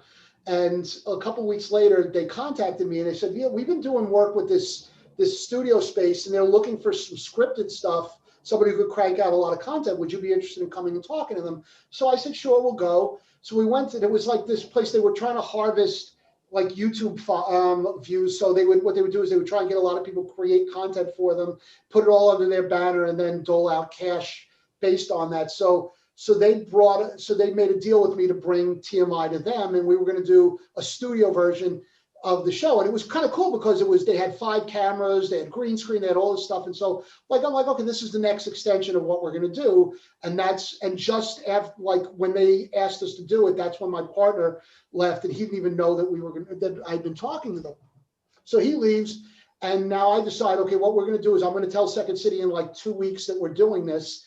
And so we'll have like a month of going away month. Cause like I was still, as much as I was like frustrated with Second City, I still felt like I was beholden to them in some sense because they did allow me to kind of learn what I was doing on their stage. So I wanted to have like this going away tour. Like we were going to do 5 shows and like do a couple of best of things and do like this whole grand finale thing.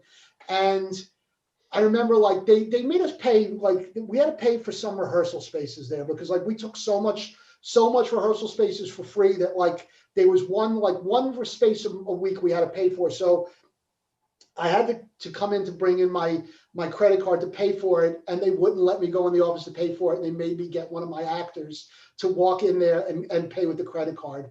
And I was so like embarrassed and angry that they did this to me, like that they'll take my money, but they won't take it from me, that I just lost my shit on the woman around the theater. And so she sends me a letter telling me that what was great was she sent me a letter telling me that they're letting the show go. But she includes my old partner who she knew had left but already on the email because I guess you want to embarrass me. So what I did was I had the entire Second City, the Second City staff roster, and I included them on my response to her, where I basically said, said that, like, I'm not going to. I love this story. I love this. Is some funny shit. I told her, I said, we've been here for 3 years and you haven't welcomed us for 3 years because I think, honestly, you guys are all angry that we can do something that none of you could have taught us how to do and that we're better at it than you are. And it must frustrate you that we're so good at this and you're not, because let's face it, the place is run by a bunch of failed actors who really, who don't have any future. And this is the only thing that they can hope to have. And I went all in. I said, but you take my money for 3 years, but you don't care what I do on your stage. So I guess that makes you a whore because that's what whores do, and it's like, I went all on, like, and people start writing, why am I on this email? And I'm like, I just kept going and going until finally they must have written to somebody on the email, stop engaging him because I wasn't going to stop. And so they thought they were kicking me out, but I was leaving anyway. So we went and did the show at this other space, and we were only there for a short time because it just didn't work right there. It wasn't the right thing. And then we ended up going to Acme full time for 2.5 years. And that was what happened next. Yeah, that just real quick about Second City. They're definitely something else there. I did a 3-month project there. Just a real quick story, just to kind of jump off of what you were saying, and then I'm gonna kick it over to Vince, and we'll briefly talk about the actual current product, which is TMI, and kind of when you got over there as its own entity. When I was there, I wasn't part of the school. I wasn't part of the program. I actually was just doing a project as an actor, and when you and Veronica cast me in TMI, I couldn't do the first few shows because I still had a commitment in an entanglement, as Jada Pickett would say, with Second City. So I couldn't do those first few shows because I couldn't make the rehearsals, and I felt terrible and I would tell you and Veronica all the time, like, I feel like shit because I really wanted to do TMI. And there was a couple times I was like, and I didn't know the situation between you and Second City as of yet, but even then I was thinking to myself, I'm like, if this Second City thing doesn't end soon, they're gonna kick me off the cast. They're gonna hire me and then let me go. It eventually ended the way it was supposed to, but I'll never forget when you and I've told you the story 100 times. When you and Veronica cast me in the show, I was still doing Second City, obviously. And I actually had my own sketch comedy show that I was doing at the time. So I would just post stuff on social media. And I remember I did this post on Instagram once. And at this point, Second City was following me because they knew I was a Second City actor at that point. So they were following me and I was following them, and they knew I was doing the project. It was a sketch comedy show called Deus Sex Machina. It was the whole raunchy sex show. It was a really good show. It didn't end quite so well. Just a whole bunch of, that's a whole other story. But I remember I went on Instagram one day because I was having a really, this was summer of 2018, and I was having a fucking bang up summer entertainment wise. You guys had just cast me. I was doing Second City. I did like 2 or 3 short films. I had my own show. I was riding high. So I was like, I really want to let everybody know. So I did this post on Instagram, and I did a picture montage, like a photo collage. It was the TMI Hollywood logo, my sketch comedy logo, OWS, and then it was the Second City logo. And I did this collage, and it was basically me just telling all my followers and all my friends, hey, this is what I'm up to this summer. So I didn't think nothing of it, and I'm getting a lot of engagements on it. And then I get a notification about a day or 2 later, and it's a notification from Second City. And I'm like, oh, okay, maybe they're like about to praise me for promoting the show and promoting Second City. So I check the notification. I go on Instagram, and it's a comment. They left a comment, and I go to the comment section to check. I go to the notification to check the comment, and in the post I had put, hey, I'm doing TMI Hollywood. I'm doing Second City, and I'm doing OWS. That's all I said. It was not in conjunction with each other. Yeah. It was like, these are the separate projects I'm doing. Somebody from the office at Second City thought it was a good idea to, in all caps, post, TMI Hollywood is no longer with Second City. And I was like, okay, what the fuck? Like, what does that mean? Like, I didn't say they were. And I remember I responded with like a LOL. I responded very passive aggressively because I was like, okay, clearly there's something going on with Peter and Second City to where they don't like cross promotion or any of that shit or what they thought was. And immediately I was like, I am about to lose TMI Hollywood and fucking Second City. I'm about to get fired from both these gigs over a fucking post. And it was just the funniest thing. And it was just the immaturity behind it.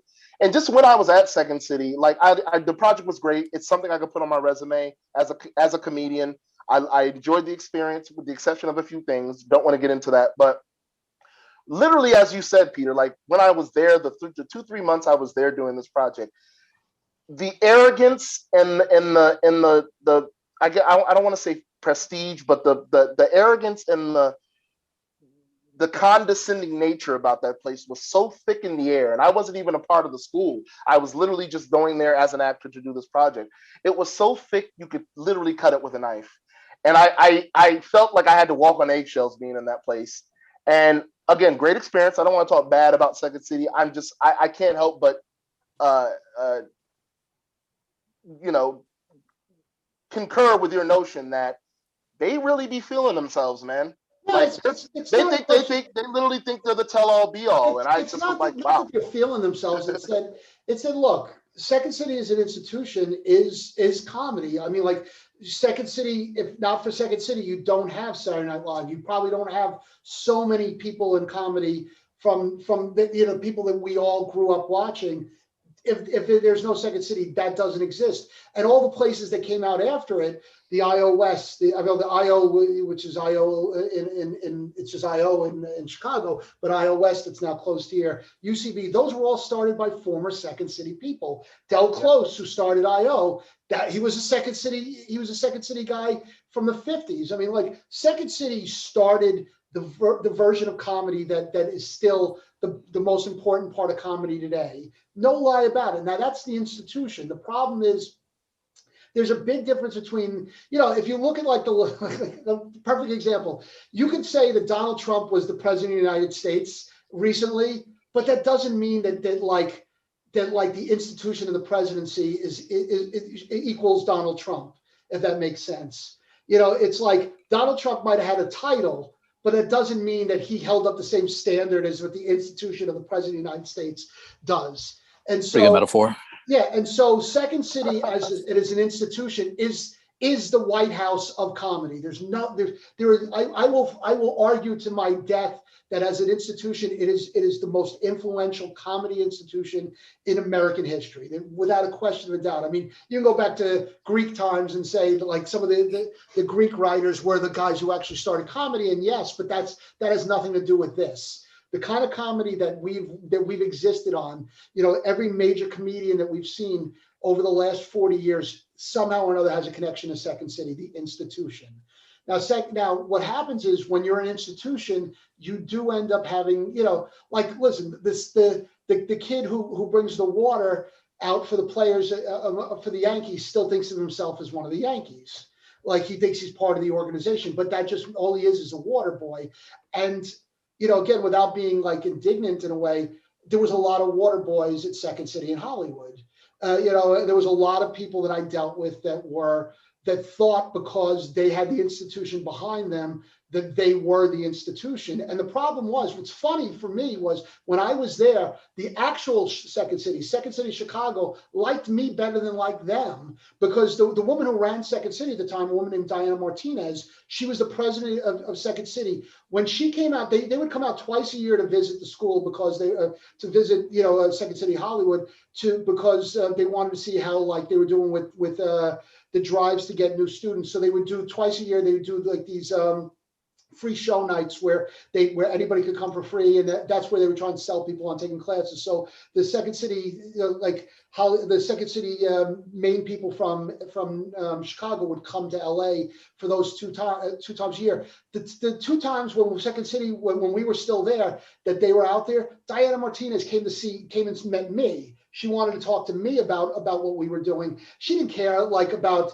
the people that were doing their sketch version of Room 2. What was it? What was the show with Marla Gibbs? 227. 227. Yeah, like there was somebody doing that, and there's somebody doing the awesome improv hour. Like, oh yeah, that's great. Like we're the ones bringing in cash; they're bringing in little kids to do improv. So they would come and see us when Second City Chicago would put out a calendar every year. This is one of my favorite stories because it used to make them crazy. Second City Chicago put out a calendar, and every month on the calendar was a show from the Second City universe. So they were almost always Second City Chicago shows and occasionally Second City Toronto shows, but they'd always leave one spot for Second City Hollywood. And when I was at when I was with Second City This Week always got that spot in the 2 years that the show was going on. When TMI came in, we got the spot, and it used to make them fucking crazy. Like they didn't want to give out the calendar in the office because they would pick the one show that nobody wanted to say was a part of their place. Now, to me, I always thought, well, you know what? We're doing something that's so much different than everybody else because we were doing a show. And again, I'm not even talking about the quality of the show, because back then I'll be the first to admit it. We were hit and miss. There were some weeks that I would say what we were doing was really phenomenal. And there was other weeks when it was essentially just people doing whatever kind of stupid dick jokes we could think of that would last an hour. I mean, like we were learning what we were doing, but we were clearly doing it better than everybody else that was there. And so, I was always under the impression, maybe we're the kind of people they want to be nice to because they want to foster a long-term relationship with us. And Second City Chicago got that because they were contacting me. They were contacting us, and so it was like this weird dynamic. And so, and I'll be the first to admit also that I was not an easy person to deal with. I knew that I wasn't, but I wasn't an easy person to deal with because I didn't come out here. Like I've never, like, Aaron, you know me a few years now. I'm not Hollywood. I'm never going to be Hollywood. I can agree. I'm not going to like tell people I like you when I don't like you. Like the greatest lesson I ever learned about Hollywood, I learned the first day I was out here. My first class at UCLA. After the class, these two guys came up to me and they said they could tell right away that I seemed pretty lost because I literally just got off a plane, dropped my bags off at the W, and went to class. And they said to me, how long have you been out here? I said, I got here this afternoon. And they said, well, okay, well, you're from the East Coast, right? I said, yeah, I'm from New York. Well, one of them was from Philly. The other one was from Boston. And they said, you got to learn, the most important lesson you're going to ever learn out here is that when somebody doesn't like you, they're going to come up to you and say, I love your work. And so they said, so like, that's like, it's so weird because that's something that stuck with me. The two greatest lessons I've learned since I've been in LA came the first 2 days I was here. That lesson, and the next day I was taking a secondary class on how to produce for television. And the professor got us all to stand up. And he said, look in front of you, turn around, look behind you, look to the left and look to the right. Okay. Now, if by the end of this course, you're not friends with all four of those people, you're going to fail in LA because you have to be friends with everybody because you don't know which one of these people is going to be successful. And so in my own way, I thought that's what I was doing. Like I started TMI with the idea that I was going to bring in all these talented people and we were going to do this thing together. And, maybe somebody was going to come out of it. Like I've always said, if I don't succeed, I hope it's somebody else I know who succeeds. Because maybe they'll remember that I was the guy who gave them a shot before they had any opportunities before. And so, and I've had that relationship with a couple of hundred actors in the last 9 years now, because I've had 250 actors in our cast, in 9 years. I mean, we've had a lot of turnover.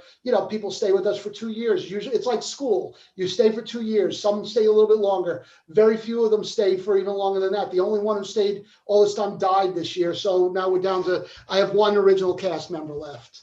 I wanted to say definitely we one of the last episodes we did last season, or actually this season, but last year we did a small little tribute to Matt. So yes, rest in peace to him, man. That's tragic. He was one of the original, and I remember working with him. Never had any issues with him, and It's a terrible thing. It's a terrible situation. We don't, we don't have to harp on it, but we did do a small little tribute to him on the show. Peter, I wanted to kind of just wrap it up. We're coming to the end.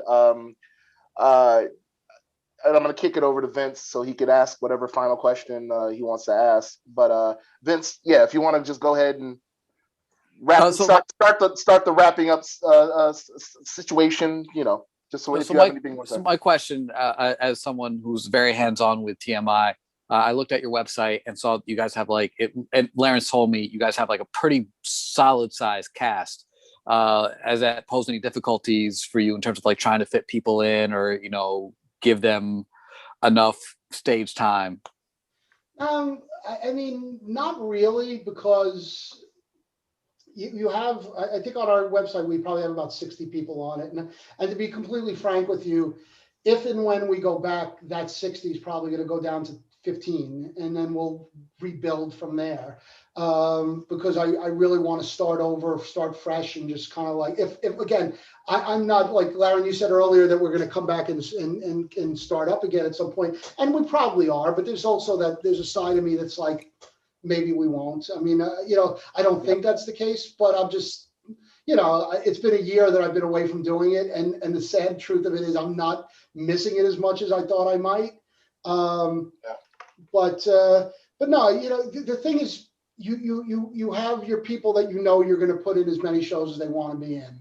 There's going to be there's like 6 or 8 people that if they're available, they're going to be booked in the show, because that's just the way we do things. And a lot of that has to do with how good they are on stage, but also has to do with how long they've been with us, how much loyalty they have, and also how much they do outside. Like if I need somebody that I'm saying, oh, we're shooting something next weekend, and oh yeah, I'm available. Or I need to, when we moved to our house, like there were people that actually went out of their way to say, hey, if you need help moving, and I know it sounds stupid, but you really do kind of like any other business, loyalty does play a part in it. So you probably have 6 or 8 people that are going to get the first slots no matter what.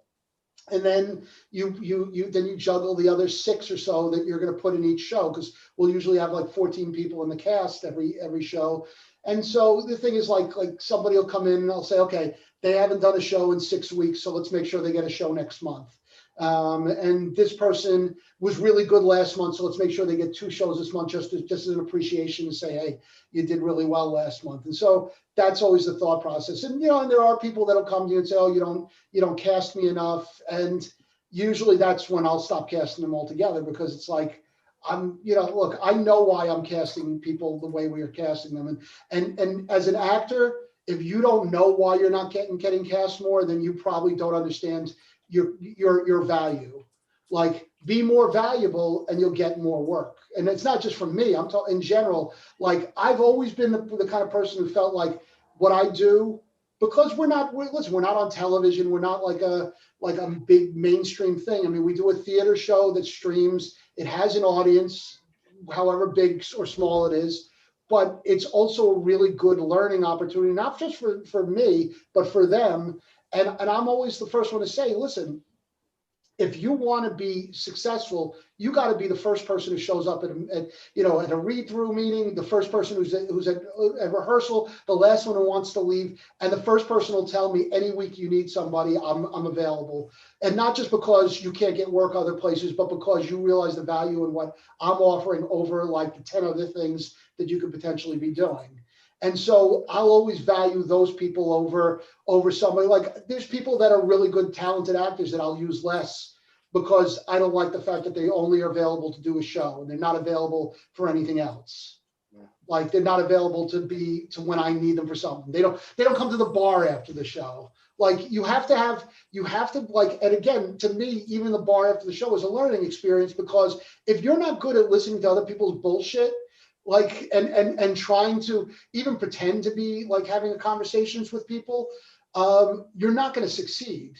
And if I can't, and I have to always assume that my only chance of success is either through the show that I'm doing or through the people that I'm hopefully teaching from the show. And so if they're not learning from what they're doing with us, they're never going to be any use to me. Like, I don't have to worry about like somebody that's just a fuck up and doesn't learn their lines, doesn't show up on time, doesn't hang around, doesn't ask to be involved in things. I'm not looking at them as somebody that's eventually going to rescue me when they get when they're the lead on a new show and they say, hey, we need a good writer. Oh yeah, let me call Pete up.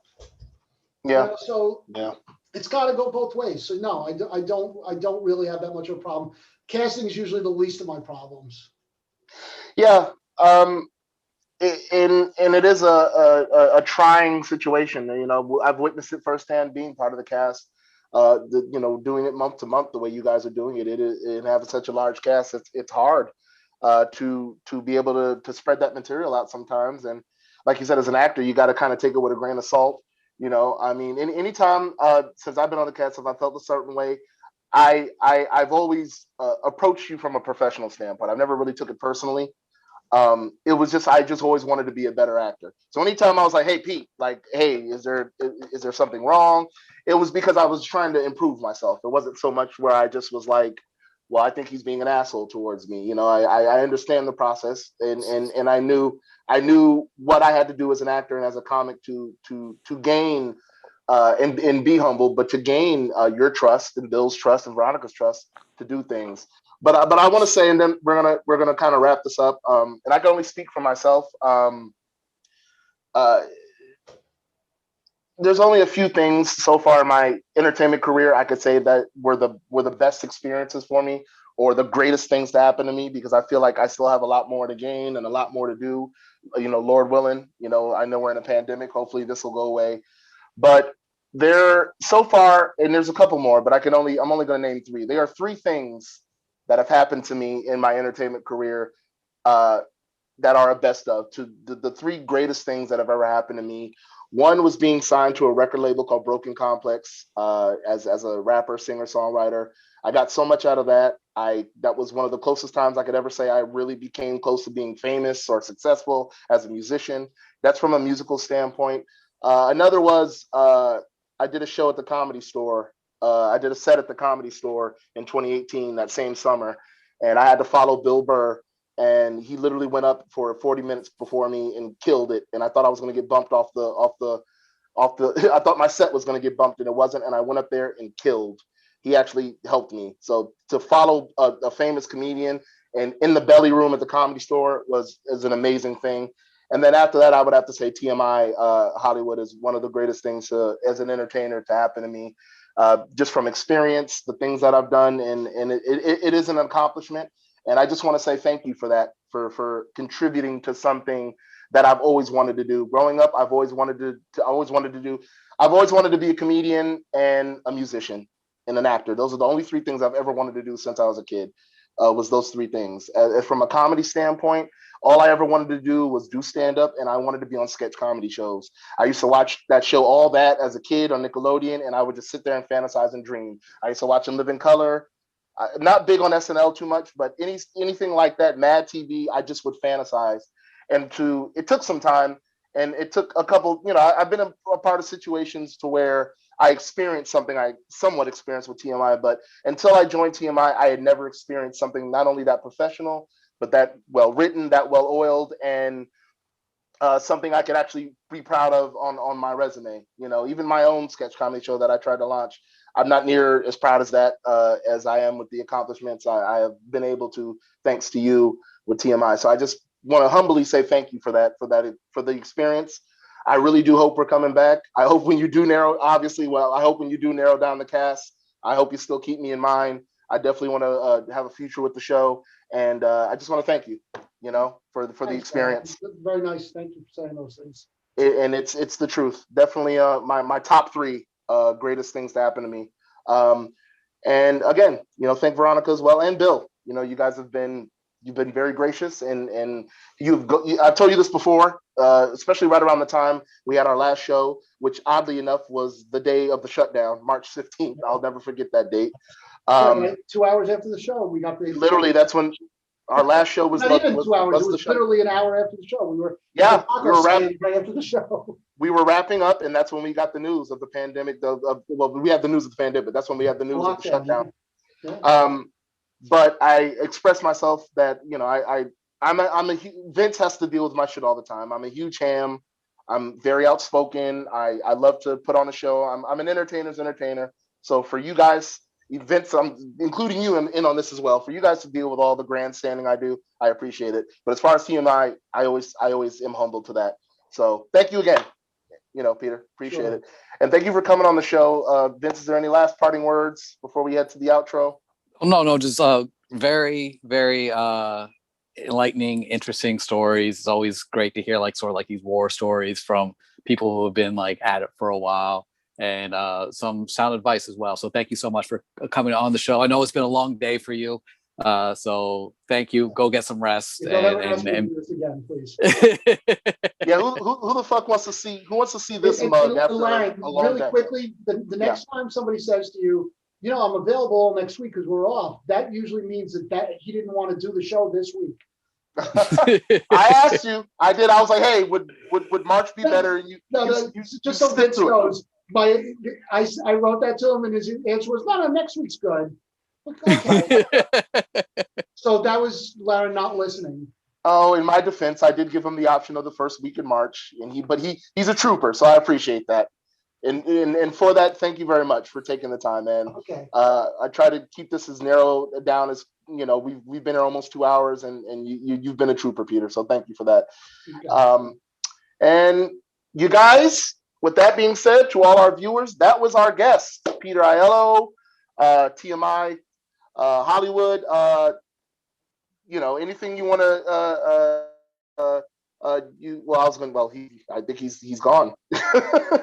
he's left the building. Well, I mean, we played him out. We did. No, he's tired. He's ready to get the fuck out of here. I don't blame him. But yes, you guys, we do still have to do this outro. That was our guest. You know, go to tmihollywood.com if you want to check out any TMI Hollywood content. You might see a familiar face on there. By that I mean this face right here. So, dude, your face on that thing is like close up. You're like, I'm the biggest motherfucker. You're like, it's true. It's like, why do you look like George Costanza looking through the peephole? I'm doing this shit, and I'm trying to put on the pretty boy face too. I'm like, but like way up, like you're just like, you're really in there like this. You're and I'm trying to look like a leading man.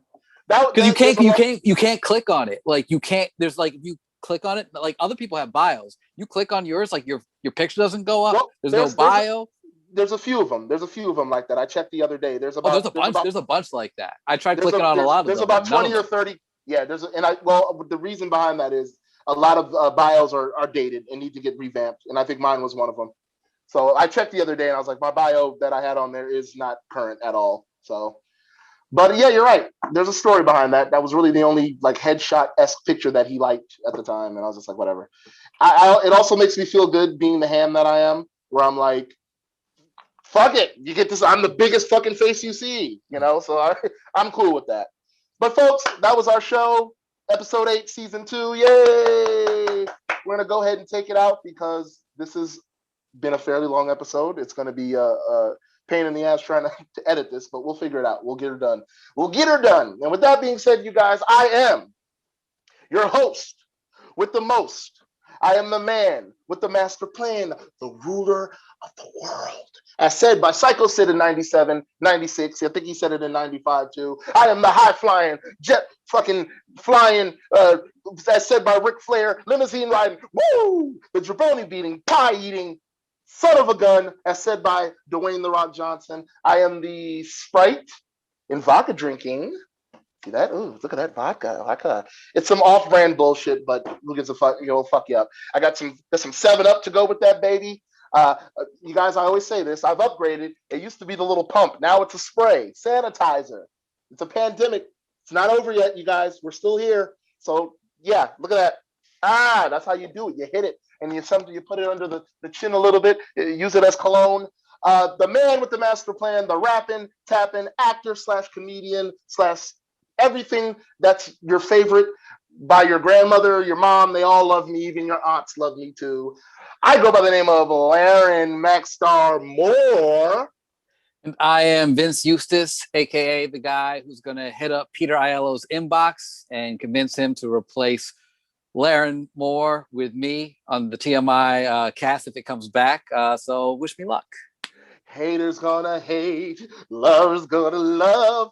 Vince Eustace, you're all of the above. I'm going to piss on you. Yeah. I don't think I'm hating. I'm trying to make a show great. I'm trying to like levitate. I don't hate. I levitate. I thought you were literally about to say, being the leftist you are, that you were about to say, I'm trying to make the show great again. I was like, don't you dare fucking say that Trump bullshit. No, I don't even like any version of that. Like I used to like make hip hop great again, but now like I'm like, ugh, it like triggers me. I'm like, nope, I don't want to see that on a hat. I don't want to see anything like it. It's become very played out, cliche. Don't like it. I don't either. I agree. And there's very creative things that use that term, but just seeing the great again in that hat and that insignia, even if it's not the word America, same here. I cringe. But yes, you guys, again, you've reached episode 8, season 2 of Popcorn and Booze. Bye-bye. Gotta go. See you later. Gonna drink. Getting fucked up tonight.